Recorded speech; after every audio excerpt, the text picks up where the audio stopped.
हरिओम, मैं योगाचार्य प्रीतम आपका स्वागत करता हूं अथर्व योगशाला में। आज हम जानेंगे मोटापे को कम करने के लिए डिटॉक्सिफिकेशन की क्रिया को, जिसके द्वारा हमारे शरीर से विषाक्त पदार्थ बाहर निकलते हैं तथा हमारा मोटापा कम करने में हमें काफी हेल्प मिलती है। क्योंकि जब हमारे शरीर से विषाक्त पदार्थ बाहर निकलते हैं तो उस कंडीशन में हमारे शरीर में मेटाबॉलिज्म इंक्रीज होता है, हमारा डाइजेशन इंप्रूव होता है तथा शरीर में कई ऐसे बदलाव आते हैं जिसकी वजह से मोटापे को दूर करने में काफी हेल्प मिलती है। आइए चर्चा करते हैं डिटॉक्सिफिकेशन पे। इस क्रिया को वारिसार धोती के नाम से जाना जाता है, जो कि घृण संहिता में वर्णित अंत धोती के द्वितीय भाग में आता है।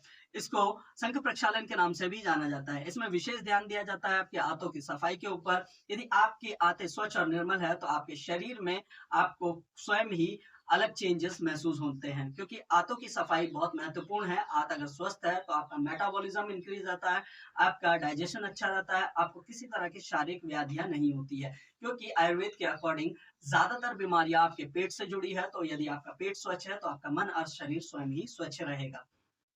आइए जानते हैं किस वर्ग के व्यक्ति के लिए यह करना उचित है। यदि आपकी उम्र 15 या 15 से अधिक है तो यह आपके लिए काफी उत्तम है, आप इसे परफॉर्म कर सकते हैं। लेकिन 15 से कम उम्र के व्यक्ति के लिए यानी बच्चों के लिए यह वर्जित है। 15 से अधिक उम्र के व्यक्ति तब तक इसका अभ्यास कर सकते हैं जब तक उनके शरीर में वह शारीरिक सामर्थ्य है कि आप इसे परफॉर्म कर सकते हैं, अन्यथा इसे ना करें। आइए जानते हैं पूर्व कर्मों के बारे में। पूर्व कर्मों से तात्पर्य है उन कार्यों के बारे में जो हमें इसके लिए तैयार करती है, यानी डिटॉक्सिफिकेशन के लिए तैयार करती है। इसके लिए विशेष आपने ध्यान रखना है कि जब आप इस क्रिया के लिए करने के लिए तैयार हैं तो उस कंडीशन में आपने 1 से डेढ़ हफ्ते पहले आपने अधिक कठिन परिश्रम वाले कामों को त्याग देना है। आपने सरल एक्सरसाइजेस का चयन करना है। आपने 1 डेढ़ हफ्ते पहले से ही सात्विक भोजन को ग्रहण करना शुरू करना है। मांसाहार, मद्यपान इत्यादि का त्याग कर देना है तथा जिस दिन आपने इसको करना है उससे ठीक 1 दिन पहले रात्रि में आपने अधिक घी से युक्त खिचड़ी का सेवन करना है। घी की मात्रा ज्यादा रहेगी, खिचड़ी की क्वांटिटी कम रहेगी, जिससे आपके आंतों में जो है चिकनाहट की मात्रा बनी रहेगी और आपको सुबह इस क्रिया को करने में काफी सरलता महसूस होगी। अब जानते हैं किस मौसम में इसका अभ्यास करना चाहिए। मौसम की यदि बात करें तो घृण संहिता में वर्णित है कि आपको इसका अभ्यास केवल सितंबर और मार्च में करना चाहिए, क्योंकि सितंबर और मार्च में मौसम में बहुत ज्यादा गर्मी और बहुत ज्यादा सर्दी नहीं रहती है। यानी कि आपने बहुत ज्यादा गर्मी, सर्दी, बरसात इत्यादि के मौसम में इसका अभ्यास वर्जित है। यदि आप फिर भी अगर करना चाहे तो उस कंडीशन में आप लघु शंख प्रक्षालन का अभ्यास कर सकते हैं, जिसका वर्णन हम आगे आपको करेंगे। शंख प्रक्षालन को करने के लिए आपने 24 ग्लास पानी को गर्म कर लेना है, उसमें नमक की मात्रा मिला लेनी है। नमक हम इसलिए मिलाते हैं क्योंकि साधारण जल जो है आंतों द्वारा अवशोषित कर लिया जाता है, लेकिन जब आप इसमें नमक मिला लेते हैं तो आंतों द्वारा इसका अवशोषण कठिन हो जाता है, जिसकी वजह से शंख प्रक्षालन की क्रिया सरल हो जाती है। घृण संहिता में केवल 16 से 20 ग्लास का ही वर्णन किया गया है, यानी इतनी ही पानी आपने कंज्यूम करना है इस क्रिया के लिए। लेकिन कुछ कंडीशन में लोगों का 14 ग्लास में भी कंप्लीट हो जाता है और कुछ कंडीशन में लोगों को 20 ग्लास से अधिक की आवश्यकता पड़ती है। तो इसलिए हम 24 ग्लास पानी को अपने पास रखेंगे ताकि हम अगर जरूरत पड़े तो ज्यादा से ज्यादा पानी कंज्यूम कर सके। इसके बाद आपने उकड़ू आसन की स्थिति में बैठ जाना है। उकड़ू आसन की स्थिति में बैठने के बाद आपने 2 ग्लास पानी को बहुत शीघ्रता के साथ पीना है, यानी नॉर्मल डेज में आप जैसे पीते हैं वैसे नहीं पीना है। शीघ्रता के साथ पीते हुए आपको कंठ से आपके उदर तक जल महसूस करना है, उदर को जल से पूरी तरह से भर लेना है। उसके बाद आपने इन 5 आसनों का अभ्यास करना है। प्रत्येक आसन को आपने 8-8 बार करना है। उसके बाद पुनः 2 ग्लास पानी पीना है और फिर से इन आसनों का अभ्यास करना है। फिर से आपने पुनः 2 ग्लास पानी पीना है और फिर से इन आसनों का अभ्यास करना है। उसके बाद आपने शौच के लिए चले जाना है।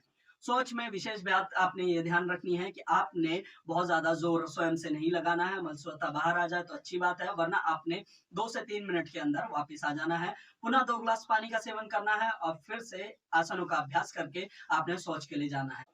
प्रारंभ में मल जो है कड़े रूप में बाहर आने लगेगा, फिर द्वितीय अवस्था में यह थोड़ा सा तरल अवस्था में हो जाएगा, तृतीय अवस्था में यह पीले तरल के रूप में बाहर आएगा और चौथे अवस्था यानी अंतिम अवस्था में यह पानी के रूप में बाहर आएगा। जब यह जल के रूप में बाहर आने लगे तो समझ लीजिए आपकी शंख प्रक्षालन की क्रिया पूर्ण हो चुकी है। इसके बाद आपने कुछ चीजों का परहेज करना होता है, उसे जानेंगे हम।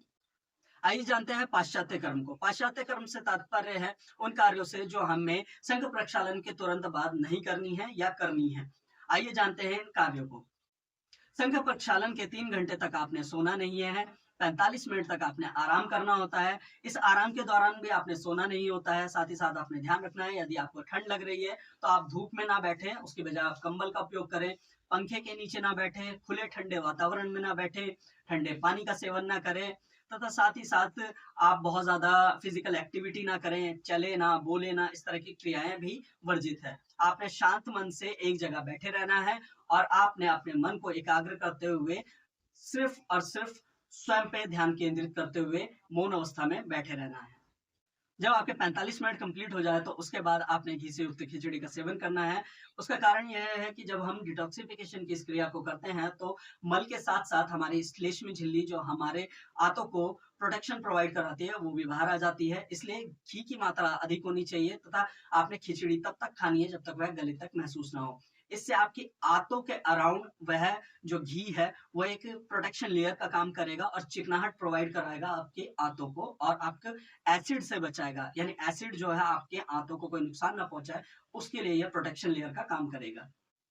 साथ ही साथ कुछ विशेष बातों का आपने ध्यान रखना होता है, जो कि इस क्रिया को पूर्ण करने के बाद बहुत ज़्यादा ज़रूरी है। आपने शुरू के 2 दिन तक किसी भी फिज़िकल एक्टिविटी में इन्वॉल्व नहीं होना है तथा 1 से डेढ़ हफ्ते तक आपने दूध, दूध से बने खाद्य पदार्थ, बेकरी प्रोडक्ट, डिब्बाबंद प्रोडक्ट, मांसा आहार तथा मसालेदार पदार्थ इत्यादि का सेवन नहीं करना है। इसकी जगह आप सात्विक भोजन तथा सुपाच्य भोजन का उपयोग करेंगे केवल।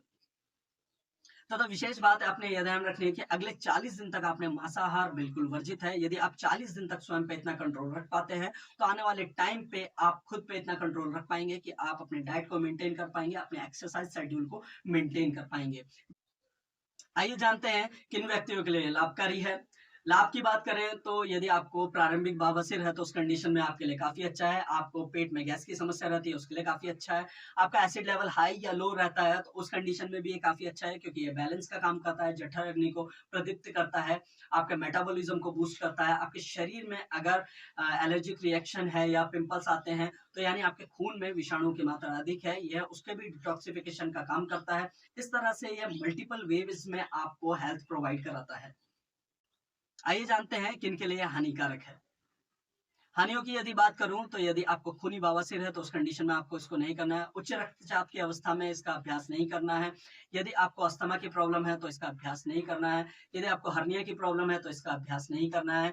यदि आपको इंटरनल ऑर्गन में कोई दिक्कत है तो इसका अभ्यास नहीं करना है। आपकी आंतों में अभी सूजन है तो इसका अभ्यास नहीं करना है। यदि आपके पेट में स्टिचिंग है तो इसका अभ्यास नहीं करना है। इस तरह से कुछ कंडीशंस है जिनमें इनको आपको अवॉइड करना कंपल्सरी है।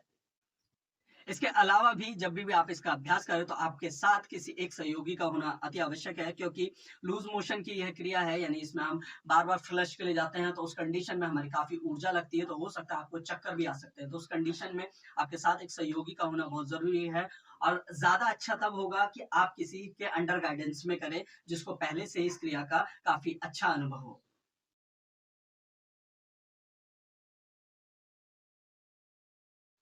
मैं आशा करता हूँ संघ प्रक्षालन की ये जानकारी आपको लाभ प्रदान करे।